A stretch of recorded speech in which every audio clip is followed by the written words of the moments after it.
جب تھک گئے اپنی قوم سے تو خدا کی بارگاہ میں دعا کی، پروردگار ان کے اوپر عذاب نازل کر دے۔ عذاب کی خبر دے دی گئی ان کو، اللہ نے بتایا فلاں فلاں دن ان پر عذاب آئے گا۔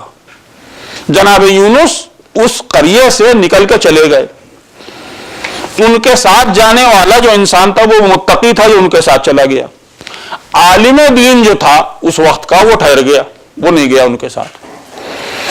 جناب یونس چلے گئے اور معلوم تھا کہ فلاں فلاں دن عذاب آئے گا، تنبیہ بھی کر گئے تھے قوم کو کہ توبہ کرو، اللہ کو مانو، وہ نہیں مانے۔ جناب یونس نے قریے کو چھوڑ دیا اس خیال سے کہ فلاں فلاں دن عذاب آنے والا ہے۔ وہ عالم دین ٹھہرا ہوا تھا، اس نے قوم کو تنبیہ کرنی شروع کی کہ تم لوگ کیسے کافر ہو، کیسے تم لوگ نالائق ہو کہ تم سمجھتے نہیں ہو اللہ کا عذاب آئے گا، نبی خدا کہہ کے گیا ہے تم توبہ کرو۔ اس کے کہنے کا اثر یہ ہوا کہ بعد میں قوم کے دل پر اثر ہوا کہ نبی خدا بھی ہمارے درمیان سے چلا گیا ہے، اب کوئی موقع ایسا بہانہ نہیں ہے اللہ کے پاس کہ ہم کو بخش دے، کیونکہ نبی جب ہمارے درمیان سے چلا گیا تو عذاب بالکل آنے ہی والا ہے۔ چنانچہ آثار عذاب بھی آنے شروع ہو گئے، گھنگھور گھٹائیں چھا گئیں اور بجلی کڑکنے لگی اور حالات ایسے ہونے لگے کہ پوچھئے نہیں، لگے کہ اب عذاب آئے گا، اب عذاب آئے گا۔ عالم دین چونکہ واقف تھا لہذا اس نے کہا کہ ایسا کرو کہ ماں کو اپنے بچوں سے جدا کرو، حد یہ ہے کہ جانوروں کو بھی یہی کرو کہ ان کے بچوں سے ان کی ماں کو جدا کر دو، چلو اس شہر سے باہر نکلتے ہیں، جنگل میں بیٹھ کر کے اللہ سے توبہ کرتے ہیں۔ انہوں نے مل کر کے اجتماعی توبہ کی۔ توبہ کرنے کی وجہ سے یہ ہوا کہ وہ آیا ہوا عذاب جو آ رہا تھا ایک دم طے تھا جس کا وقت معین، وہ اللہ نے اس کو ملتوی کر دیا، کینسل کر دیا۔ سبحان اللہ سبحان اللہ۔ حالانکہ جناب یونس کو بتایا جا چکا تھا کہ عذاب آئے گا، ان کو فلاں فلاں دن آئے گا، اور وہ اسی اعتبار سے نکلے بھی تھے گھر سے۔ لیکن آپ دیکھیں کہ نبی خدا کو جو علم دیا گیا تھا وہ بس یہی بتایا گیا تھا کہ عذاب اس دن آئے گا، اللہ نے اپنے علم کا آگے کا حصہ نہیں بتایا تھا کہ آئے گا ضرور، میں ٹال بھی دوں گا۔ سبحان اللہ۔ تو چنانچہ جناب یونس چلے گئے۔ اب وہ پورا واقعہ ہے کہ کس طرح سے ماہی مچھلی کے پیٹ میں گئے اور پوری وہ آیت ہے کہ لا الہ الا انت سبحانک انی کنت من الظالمین فاستجبنا له ونجیناہ من الغم وکذالک ننجی المؤمنین۔ وہ پوری آیت جو ہے وہ جناب یونس کی وہ تسبیح ہے جو شکم ماہی میں تین اندھیرے کے پردوں میں، ایک رات کا پردہ، ایک پانی کا پردہ اور ایک مچھلی کے پیٹ کا پردہ، مگر اللہ رے تیری عظمت میرے خدا پروردگار، تیری عظمت کا تو اندازہ ہی کوئی نہیں کر سکتا کہ وہاں کی تسبیح کو سننے کے بعد کہا کہ اگر یونس نے توبہ نہ کی ہوتی تو ہم ان کو نکالتے نہیں مچھلی کے پیٹ سے۔ پلٹ کے آئے، دیکھا یہاں سب معاملہ صحیح ہے، لوگ اپنے کاموں مشغول ہیں، کاشتکار اپنے کام پہ گیا ہوا ہے، بزنس والا اپنے کام پہ گیا ہوا ہے، لوگ مشغول ہیں، جیسے زندگی چلتی ہے۔ گھبرا گئے کہ یہ کیا ہے؟ کہاں یونس تم سے ہم نے وعدہ کیا تھا لیکن ہمیں توبہ اتنی محبوب ہے ان کی کہ ہم نے ان کی توبہ کو، اجتماعی توبہ کو قبول کر کے اپنے فیصلے کو بدل دیا۔ تو بتائیے اللہ نہیں جانتا تھا کہ کیا ہونے والا ہے؟ علیم خدا ہے وہ، اس نے یہاں یہ کام کیا کہ پورا عذاب پلٹا کے قوم کو پھر سے نیکی کی طرف پہنچا دیا۔ بس یہی ہم کہتے ہیں کہ وہ تو بہانے تلاش کرتا ہے کہ اگر انسان صدق کے دل سے اس کی بارگاہ میں توبہ کر لے تو ایسا ہے کہ جیسے بطن مادر سے نکل کے باہر آیا ہو، ابھی اس کے اعمال نامے میں کوئی چیز لکھی نہیں جاتی، سب صاف کرتی جاتی ہے۔ تو یہ لوح محفوظ کی لکھی ہوئی چیز ہے کیا؟ لوح مہر اور اس بات کی ہے، کون سی ہے؟ مگر اللہ نے بہرحال فیصلے کو بدلا۔ دوسری جگہ جو ملتا ہے، جناب موسیٰ کو بھیجا تھا 30 دن کے لیے طور پہ، 30 دن کے لیے گئے تھے اور بتا گئے تھے قوم سے کہ میں جا رہا ہوں، بھائی کو چھوڑ کے گئے تھے، بھائی اکیلا وہ رہ گیا اس نرغے میں، سامری نے بچڑا بنا لیا، اس کی پرستش ہونے لگی، 30 دن کے بعد لوٹ کے آنا تھا، حضور والا 10 دن اور غیبت موسیٰ میں اضافہ کیا گیا۔ اب یہ نہیں معلوم کیوں کیا اللہ نے، موسیٰ کی عبادتیں زیادہ پسند آ گئی تھی کہ تم رہ جاؤ، یا 10 دن قوم کا امتحان اور وہ لینا چاہتا تھا، مجھے نہیں معلوم ہے، 30 کے بجائے 40 دن بعد لوٹ کے آئے وہ. جب لوٹ کے آئے تو قوم کا یہ حال ہو گیا تھا. اللہ نے 30 دن کے لیے بلایا اور 10 دن اضافہ کر دیا. 40 دن رہ کر کے پلٹے. یہ جو اضافہ کیا گیا ہے اس کے بارے میں اہل سنت کے بہت سے لوگوں نے ہم پر الزام لگایا ہے کہ ہم لوگ مانتے ہیں کہ اللہ اپنا فیصلہ بدل دیتا ہے. کیا وہ علیم نہیں ہے؟ نہیں، علیم ہے. بہت سی ایسی چیزیں ہیں جو اللہ نے ہم تک نہیں پہنچائی ہیں لیکن علم خدا میں ہیں. اعلان کچھ ہوا ہے لیکن اس کے بعد کی بات جو ہے یعنی آخر تک جو منزل ہے علم کی وہاں تک ہم نہیں پہنچ پاتے ہیں. وہ صرف خدا کو ہی معلوم ہے اور کسی کو نہیں معلوم. تو اللہ کے علم میں یہ چیز ہے کہ وہ کس کو کتنا دے گا، کیا دے گا، کیسے کرے گا، یہ ہم ظاہری عناصر سے نہیں سمجھ سکتے. اللہ ہی اس کا علم رکھتا ہے. ایک صلوات پڑھیے محمد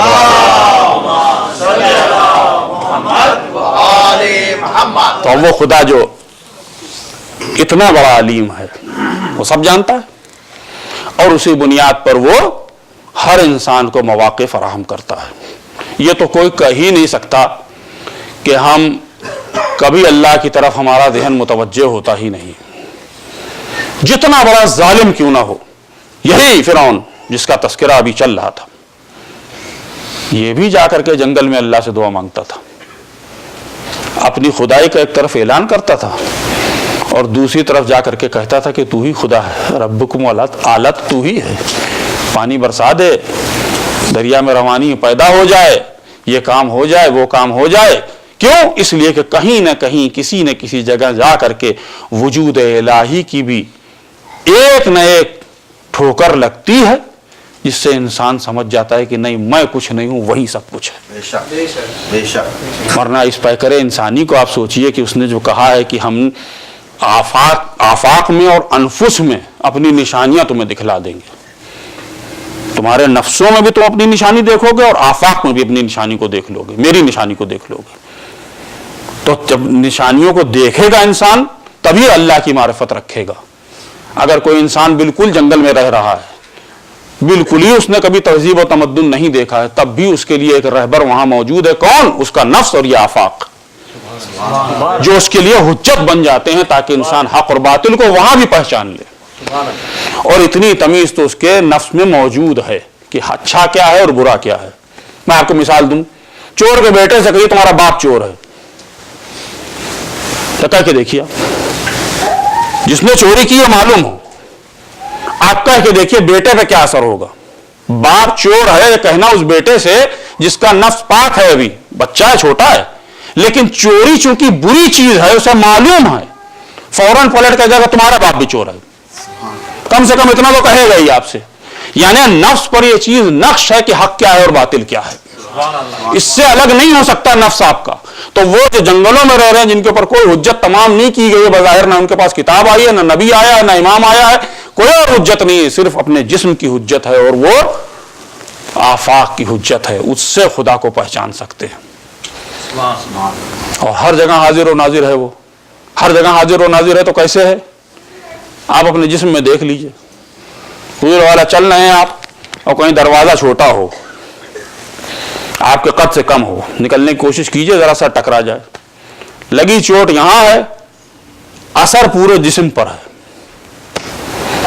پیر میں کانٹا چبھ جائے، کیل لگ جائے، لگا ہے پیر میں، پورے جسم میں آپ کے خبر پہنچ گئی ہے کہ یہاں یہ پرابلم ہے.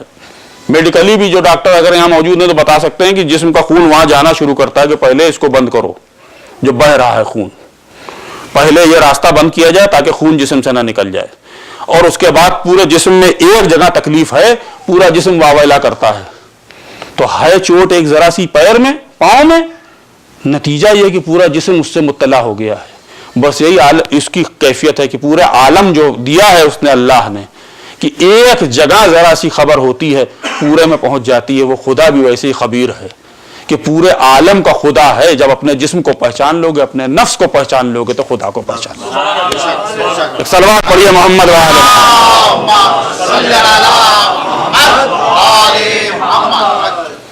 اب ہمارے وہ سوالات شروع ہوتے ہیں کہ جن کی میں نے ایک دن آپ کے سامنے تمہید پیش کی تھی کہ اگر اللہ ہے علیم ہے، عادل ہے، عدل کرنے والا ہے، تو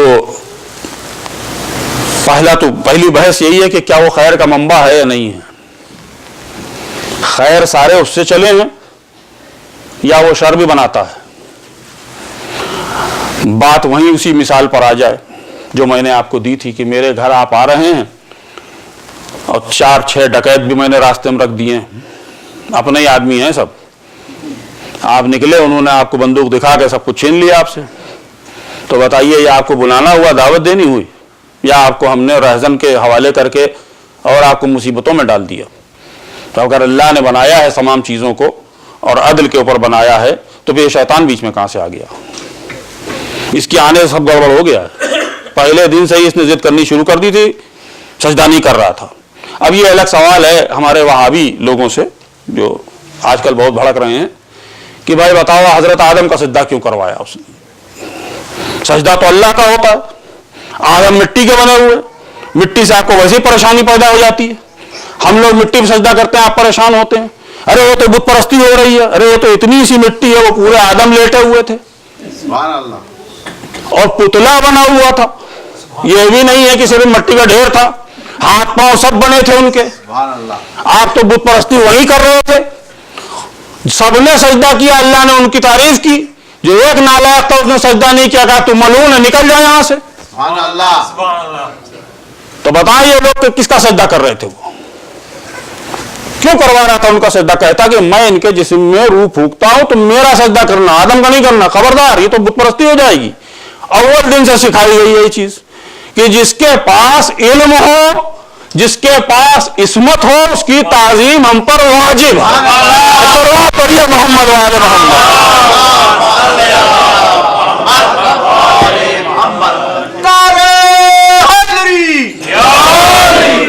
تو آپ بتائیے پھر شیطان بیچ میں آ گیا تو اس سے کیا ہوگا؟ پھر راستے میں تو ایک آ گیا رہزن نا، اس کے آ جانے سے کتنی مشکلیں پیدا ہو گئی۔ اب لوگ کہتے ہیں کہ ہر معاملے میں دخل کر دیتا ہے، یہ ہمارا موضوع آئے گا بعد میں، لیکن میں آپ کو اسی لگے ہاتھ بتا ہی دوں۔ شیطان کے ہونے سے بہرحال یہ ہے کہ نیکی میں ہر جگہ مخل تو ہوتا ہی ہے، وہ جہاں آپ نیک کام کرنے چلے کوئی نہ کوئی بہانہ آپ کو دینا شروع کرتا ہے، ارے نماز ابھی تھوڑی دیر رک کے پڑھ لینا، کیا ہوا 5 منٹ میں کوئی نکل تھوڑی جائے گا سورج، اللہ نے پورا دن بنایا ہوا ہے، ارے چھوڑو ابھی خیرات کرنے کا کیا وقت ہے، بہت ہے پیسے، وہ کسی اور کام میں لگا دینا، ارے یہ نہیں کرو وہ نہیں کرو۔ یہ جو پوری مسلسل اسٹرگل چل رہی ہے اپنے نفس سے، اور وہ موجود ہے، اور اس کے اوپر کتنے لعنتیں پڑ رہی ہیں، ہم شروعات ہر چیز کی اعوذ باللہ من الشیطان الرجیم سے ہی کرتے ہیں، ہر طرف ہے۔ تو میرا سوال تو یہ ہے کہ ٹھیک ہے، ہاں ٹھیک ہے، نقصان تو ضرور ہے، ہماری تکلیف ضرور ہے، ہمارے عقیدے کے لیے بالکل صحیح فٹ بیٹھتا ہے۔ کیوں؟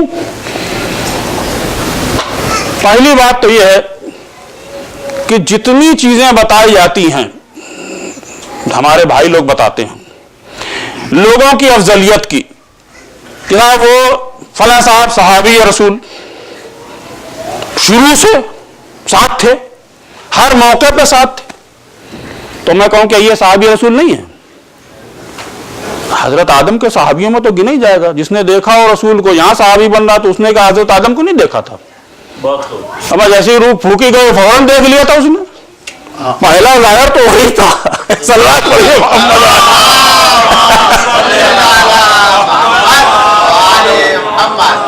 اور تو اور یہ سب تو صرف رسول کے صحابی، وہ تو فرشتوں کا بھی صحابی، حضور والا ایک ہی صف میں کھڑا ہو کر نماز پڑھتا تھا، 2 رکعت نماز 4000 سال میں ادا کرنے والا ہے شیطان، خضوع خشوع میں کوئی کمی نہیں تھی اس کے، تو اس کو دیکھ کر کے نہیں مانا جائے گا، اگر آپ مانتے ہیں تو دیکھیے ذرا کیسا تھا وہ۔ اور ہمارے امام کے بارے میں بحث کرتے ہیں، آپ کے بارے میں امام ہے تو آتے کیوں نہیں مدد کرنے کے لیے؟ کہاں ہے وہ؟ دکھائی کیوں نہیں دیتے؟ 1100 برس گزر گئے ابھی تک زندہ ہیں۔ ارے بھائی آپ کو کیا پریشانی؟ اللہ کسی کو حیات دے کسی کو موت دے، آپ کیوں پریشان ہو رہے ہیں؟ اچھا نہیں ہے ہمارے، آپ کی نظر میں نہیں ہے نا، ہم کو ہونے دیجیے، بیوقوف بننے دیجیے، آپ کو کیا مشکل ہے؟ ایک آدمی مان رہا ہے کہ کوئی زندہ ہے، مان لیا بھائی زندہ ہے، یہ بیوقوف ہے مان رہے زندہ ہے، آپ تو عقل مند نہ مانیے، ہم لوگ ویسے ہی نہیں کہتے ہیں کہ ہمارے کسی امام کو آپ مانیے. بہت خوب. دیکھیے ہم تو خود ہی نہیں چاہتے ہیں بھیڑ زیادہ ہو. صلوات پڑھیے محمد وعلى محمد. وہاں پر آسانی سے ہمارا کام نپٹ جائے. لمبی لائن ہوگی, ہم بھی کھڑے ہوں گے, وہ بھی کھڑے ہوں, بڑی دیر لگے گی. ہم خود ہی نہیں چاہ رہے ہیں کہ زیادہ لوگ ہوں, جو ہیں وہ کافی ہیں ہمارے لیے. بہت بہت بہت ٹھیک.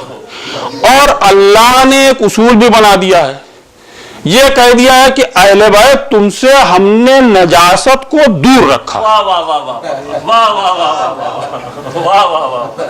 تو ہمارا یہ ذمہ داری نہیں ہے, اللہ کی ذمہ داری کہ کس کو دور رکھے گا اور کس کو قریب رکھے گا.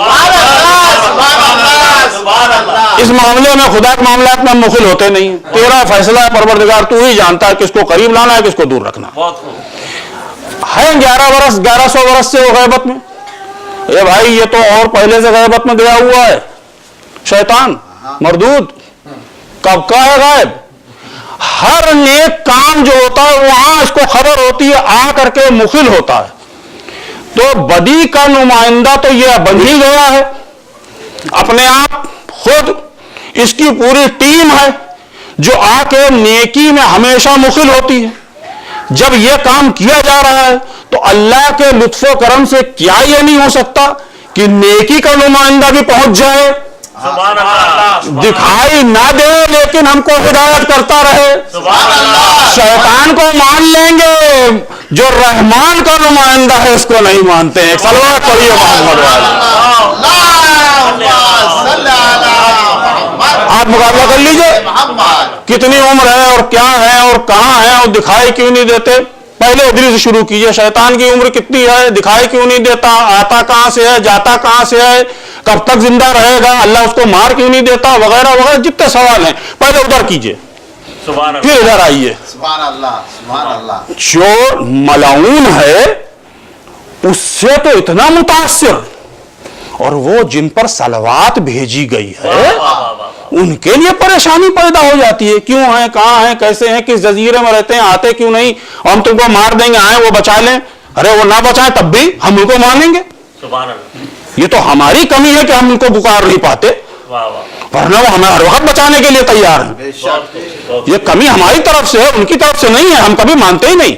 یا علی کہہ کے لڑکھڑا کے اگر کوئی گر بھی جائے تو حضرت علی کی کمی نہیں ہے, پکارنے والے کی کمی ہے کہ اس نے ٹھیک سے پکارا نہیں. صلوات پڑھیے محمد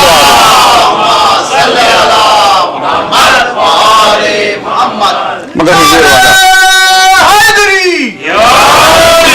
لیکن اگر آپ غور کیجئے تو پروردگار عالم نے شیطان کو شروع سے ایسا نہیں بنایا تھا. اس کو تو پروردگار نے بلندی عطا کی تھا جنات میں سے, لیکن پہنچایا کہاں؟ فرشتوں کی صفوں تک. اس کی نیکی کی وجہ سے, اس کے خضوع اور خشوع کی وجہ سے وہاں تک پہنچا دیا کہ صفے ملائکہ میں کھڑا ہو کے نماز پڑھتا تھا. تو آپ کیا کہہ سکتے ہیں کہ اللہ نے بیچ میں ہم لوگوں کے اس کو ڈالا ہے؟ یہ تو اس خود ملعون تھا کہ اس نے نمائندہ خدا کو نہیں پہچانا, اللہ کے خلیفہ سے انکار کر رہا تھا. نتیجہ یہ ہوا کہ ملعون بن گیا. اب چونکہ اتنی نیکی کر چکا تھا تو قیامت میں اس کا حصہ اللہ دینا نہیں چاہتا تھا. تو کہا ٹھیک ہے, تمہیں لمبی عمر بھی دیتے ہیں اور یہ ساری پاورز بھی دیتے ہیں کہ تم جہاں چاہو جیسے چاہو جو کرو. جو ہمارے مخلص ہوں گے وہ کبھی تیرے بہکاوے میں نہیں آئے.